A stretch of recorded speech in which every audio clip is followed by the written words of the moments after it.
KSP గారు 2 తెలుగు రాష్ట్రాల్లో సంచలనంగా మారిన నిజామాబాద్ కానిస్టేబుల్ హత్య ఉదంతం. సో వెంటనే పోలీసులు కూడా రౌడీ షీటర్ రియాజ్ని పట్టుకున్నారు. సో ఆయన కూడా తుపాకీని లాగి తీసుకుంటే పోలీసులు ఎన్కౌంటర్ చేస్తున్నారు. ఎట్లా చూసారు ఈ ఘటనని? ఒక్కటి మాత్రం నేను చెప్పగలను, కొన్ని బేసిక్స్ పాటించి పోలీసులు అరెస్టులు ఇలాంటివి చేస్తే ఎప్పుడైతే వాడిని తరలిస్తున్న ప్రాసెస్లోనే ఆ కానిస్టేబుల్ మరణం జరిగింది. తర్వాత మళ్ళీ దాడి నేచర్ ఆఫ్ మెంటాలిటీ ఏంటన్నది తెలిసిన తర్వాత ప్రికాషన్స్ తీసుకుని ఉంటే ఆ మరణం సంభవించకపోయింది. ఉదాహరణకి అతనికి పెడ్రక్లు ఇచ్చికట్టి వెనక్కి వేడి లేస్తే జరుగుందినా? లేదు. మరి ఎందుకు ఆ ప్రికాషన్ తీసుకోలే?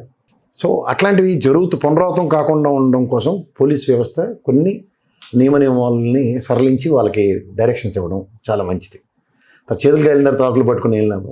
ఇప్పుడు వాడికి ప్రైమరీ మోటో ఎక్కడో దొంగతనం, బైక్ దొంగతనం నుంచి లేడే అక్కడికి వాడు ఓ మర్డర్గా ఎస్టాబ్లిష్ అయ్యి తిరిగి వాడిని ఎన్కౌంటర్ దాకా లేడింది. 3 ఘటనలు.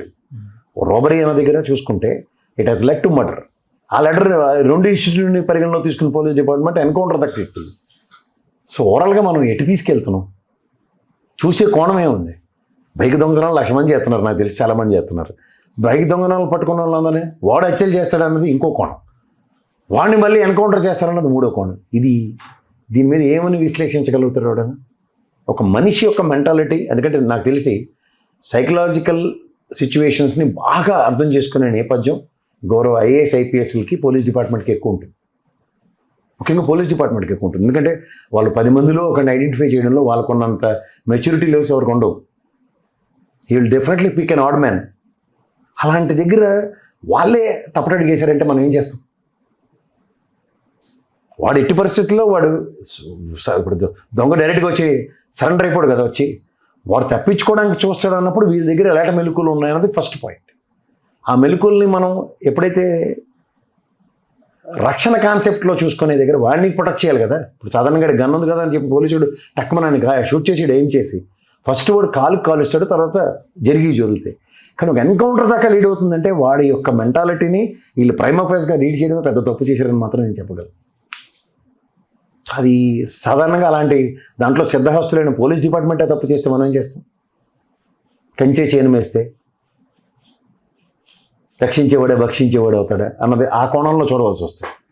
So end of the day ఈ రోజున్న పరిస్థితుల్లో ఒక ఆడ్ సర్కమ్స్టాన్సెస్ని ఫేస్ చేస్తున్న ఈ గంజాయి బ్యాచ్లని ఇలాంటి వాటిలప్పుడు పోలీస్ వ్యవస్థ వాళ్ళ రక్షణ వాళ్ళు ఫస్ట్ తీసుకున్న తర్వాత సమాజ హితం కోసం వాళ్ళు పనిచేయడం చాలా ఇంపార్టెంట్. ఎందుకంటే ఎండ్ ఆఫ్ ద డే ఇవాళ వాళ్ళ ఫ్యామిలీస్ రోడ్డు మీద పడతాయి.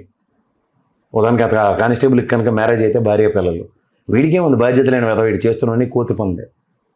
కానీ but I'm talking about the sensitivity of a police department. వాళ్ళు ఎందుకు ప్రికాషన్స్ తీసుకోలేదు? అయిపోయిన పెళ్ళికి బాధ్యతలు కొట్టినట్టు ఆయన ఎన్కౌంటర్ చేస్తానంటే, యావజ్జీవ శిక్ష ఇస్తానంటే, అది ఉరిశిక్ష ఇస్తానంటే. కానీ అప్పుడు జరగవలసిన డ్యామేజ్ జరిగిపోయింది. ఇంకో కానిస్టేబుల్కి గాయం కూడా కదా, గన్ లాక్కునే పరిస్థితి అయితే వచ్చింది. అప్పుడు కూడా గన్ లాక్కుండా అంటే వాడికి 2 హ్యాండ్స్ ఫ్రీలో ఉంచారా? ఎలా ఉంచుతారు? గాయపడిన చికిత్స చేసుకుంటున్నారు. చికిత్స చేసినప్పుడు బీడీలవి మంచం కేయడం ఇలాంటివన్నీ చేయాలి కదా.